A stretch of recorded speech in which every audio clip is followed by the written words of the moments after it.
जब भी ज़मीर और ज़र्फ का सौदा हो दोस्तों, कायम रहो हुसैन के इनकार की तरह। सर, ये वक्फ तरमीमी बिल भारत के गयूर मुसलमानों के ईमान पर, इबादत पर एक हमला है। नरेंद्र मोदी की हुकूमत ने इस मुल्क की सबसे बड़ी अक़लियत के खिलाफ एक ऐलान जंग कर दिया, और ये जंग ना सिर्फ मेरे जिस्म पर है, बल्कि मेरी आज़ादी पर, मेरी समाजी और माशी मार्जिनलाइजेशन पर है, मेरी शहरियत पर है, मेरे मदरसे, मस्जिदों, खानखाहों और दरगाहों को निशाना बनाया जा रहा है।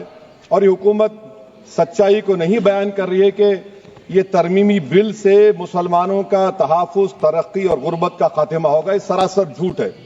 सर, अगर आप आइन के आर्टिकल 14 को देखेंगे तो उसमें लिखा हुआ है इक्वल प्रोटेक्शन।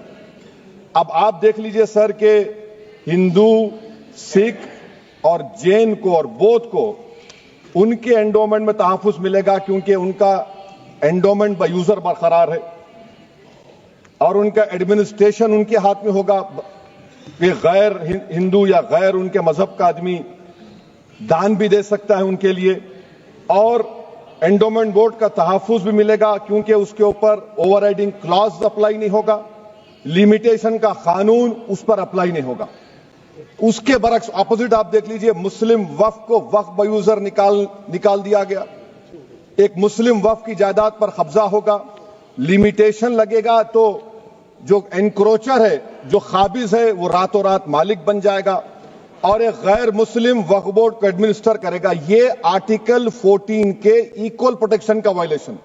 अब आर्टिकल 14 में सर इक्वालिटी बिफोर लॉ भी है, और उसका कैसा वायलेशन हो रहा है कि कोई आर्बिट्रेरी स्टेप नहीं ले सकता और कोई भी ऑफिशियल किसी भी तरीके से गलत आर्बिट्रेरी फैसला नहीं लेगा। यहां पर आप एक डेजिग्नेटेड ऑफिसर को रखकर वो फैसला लेगा कि ये जायदाद वक्फ की है, गवर्नमेंट की है। क्या ये प्रिंसिपल्स ऑफ नेचुरलिटी के खिलाफ नहीं है, जिसका तकर्रुर एग्जीक्यूटिव करती है? ये हमारे theory of separation of powers, Bharat के आइन का बेसिक स्ट्रक्चर का हिस्सा है। क्या इसका वायलेशन नहीं है? सर, आर्टिकल 25 का वायलेशन कैसे है कि आप मुसलमानों से वक्फ बाय यूजर छीन रहे हैं और फिर आप कर्ब कर रहे हैं वक्फ वाल औलाद को, मगर वहीं पर दूसरे धर्म के मानने वालों को उनके मजहब पर चलने की पूरी इजाजत है। लफ्ज जो आर्टिकल 25 में इस्तेमाल हुआ सर, वो इक्वली एंटाइटल्ड, यहां पर मुसलमानों के इक्वल एंटाइटल्ड नहीं हो रहा। अभी हम गृह मंत्री का, वजीर दाखिला का यहां पर उनका हमने तकरीर सुनी, यहां पर वो ये कहते हैं, वजीर दाखिला, शायद वो कटमुल्ला की जबान ना कह दें, वजीर दाखिला कहने पर वजीर दाखिला ने अपने बयान में कहा कि बोर्ड और काउंसिल जो होगा वो वक्फ इस्लाम से अलग है। सर, अगर ये बात सच है आपकी, तो फिर आपको यह कानून बनाने की जरूरत ही नहीं है। आप एक नॉन स्टैट्यूटरी बॉडी बना दीजिए। ये जो कानून बन रहा है ना सर, ये आर्टिकल 26 इसका सोर्स है, और आर्टिकल 26 जब इसका सोर्स है तो आर्टिकल 26 का ABCD क्या कहता है कि रिलीजियस डिनोमिनेशन को अपने मजहब के अफेयर्स खुद चलाना, मूवेबल इमूवेबल प्रॉपर्टी को लेना और एडमिनिस्टर करना।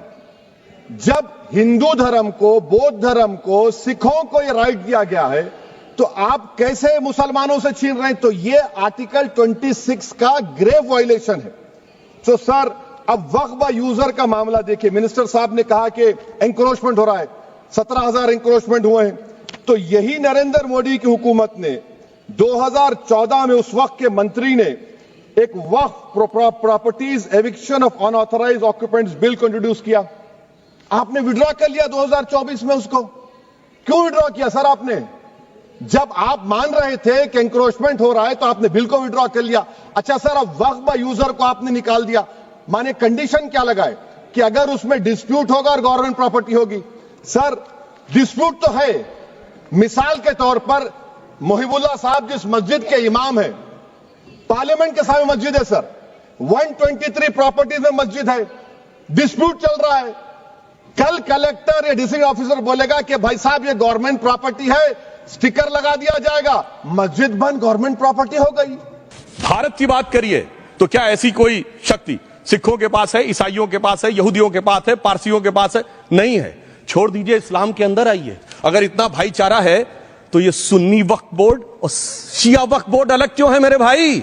जमीन पे एक दूसरे पे एतबार नहीं है, सिर्फ सियासत के लिए साथ में आने की बात है। ये भी जरा सोचने की बात है। और जो अकलियतों में भी अकलियत है, आगा खानी है, बाकी है, जो बोहरा है, उनकी तो कोई गिनती नहीं है। हमारी सरकार ने पहली बार मुस्लिम समाज के अंदर भी ईमानदारी से सबको समान प्रतिनिधित्व देते हुए एक नई सुबह के नए वक्फ का आगाज किया है। इसके लिए मैं सरकार को बधाई देना चाहता हूं। और सिर्फ ऐसा ही नहीं है, मुस्लिम समाज के अनेक लोग इस प्रकार के नियमों से बहुत प्रभावित हुए और बहुत प्रताड़ित हुए, जिसके अनेक उदाहरण बहुत लोगों ने बताए होंगे। मोहम्मडन एजुकेशन सोसाइटी कोल्हापुर का केस है, ईदगाह मैदान हुबली का केस है, जिस पर सुप्रीम कोर्ट ने साफ साफ उसको हुबली धारवाड़ म्युनिसिपल कॉर्पोरेशन को वापस कर दिया।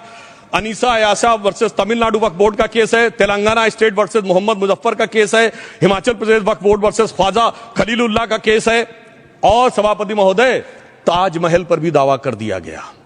अब तो मैं पूछना चाहता हूं, और सुप्रीम कोर्ट ने अपने जजमेंट में कहा कि भाई शाहजहां के जमाने का लिखा फरमान लेके आइए, तब हम मानेंगे कि इस पे कोई दावा है या नहीं।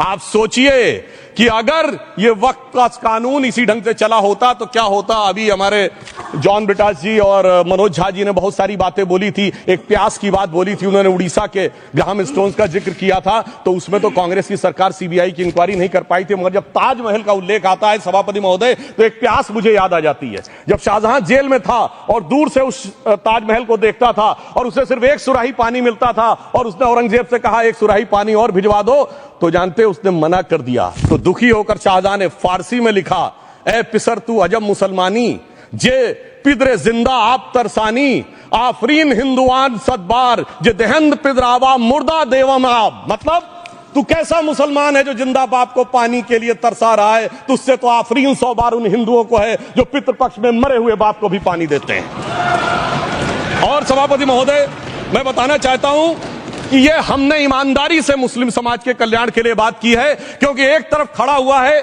ईमानदार मुसलमान जो शराफत के साथ ईमान को गले से लगाए हुए हैं, और दूसरी तरफ कुछ चंद सरमाएदार हैं जो उस अमानत में खयानत करके शरारत के साथ उसके झंडा बरदार बनना चाहते हैं। तो ये मुकाबला किसके बीच में है? ये शराफत अली और शरारत खान के बीच में मुकाबला है। हमारी सरकार शराफत अली के साथ खड़ी है, हमारी गरीब मुस्लिम के साथ खड़ी है। ये गरीबों गुर्बत वाले गुर्बत अली और सरमाएदारे वाले गाजी खान के बीच का इलाका है। मगर मैं कहना चाहता हूं महोदय, एक बात मैं बहुत स्पष्ट रूप से कहना चाहूंगा, इन जरूरतमंद मुसलमानों की लड़ाई के लिए मैं कह सकता हूं कि ये गरीब मुसलमानों के दिल की कसक और कट्टरपंथी वोट के ठेकेदारों के मन की ठसक के बीच में हमारी सरकार ने उस कसक का साथ दिया है, जिसके लिए मैं मानता हूं गरीब और पसमानदा मुसलमान निश्चित रूप से उनका आभारी होगा। हां, मगर जब इसकी बात आती तो भी माननीय खड़गे जी भी बोल रहे थे, माननीय संजय सिंह जी भी बोल रहे थे, मनोज झा जी भी बोल रहे थे कि साहब आपके यहां वो कितने पुजारी हैं और कितने किस वर्ग के पुजारी हैं। तो मैं उनको बताना चाहता हूं, केवल अकेले जूना अखाड़े ने पिछले साल 71 SC ST लोगों को महामंडलेश्वर बनाया है। अरे आप तो हमारे सदन में बैठे हुए बाल योगी उमेश नाथ जी नहीं दिखते? वैसे तो कहा जाता है जात ना पूछो साधु की, मगर मैं बताना चाहता हूं विश्व हिंदू परिषद के 50,000 से अधिक पुजारी ट्राइबल्स में जो शेड्यूल कास्ट है जो काम कर रहे हैं। मगर मैं हद अदब से पूछना चाहता हूं, बताइए मुल्ला मौलवी मुफ्ती मुकर्रम बारी हाफिज में से कितने पसमंदा हैं? उसमें कितने जुलाहा अंसारी घोसी बताइए मिरासी कितने हैं? बाकी छोड़िए, पसंदला बोर्ड में है क्या? अरे वक्फ बोर्ड में है क्या? इसीलिए मैं कहता हूं खुद मियां फजीहत दूसरों को नसीहत।